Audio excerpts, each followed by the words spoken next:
A few names on the inside bar list, guys, but looks like for the ones that we were looking at, they are they trigger to the downside, which would then invalidate the signal.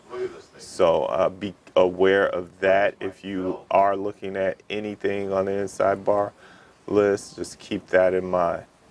All right, only a few green names right now. Etsy at the top of the list.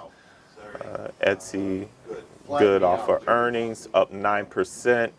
SQ up 7%. Zoom still chugging along.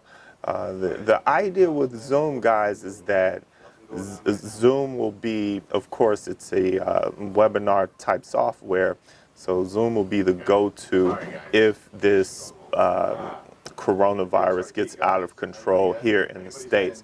A lot of people working from home that have the ability to do so, and so investors are predicting Zoom will be the go-to. So they'll probably see a spike in subscribers. So of course, right, we're always thinking in the future as traders.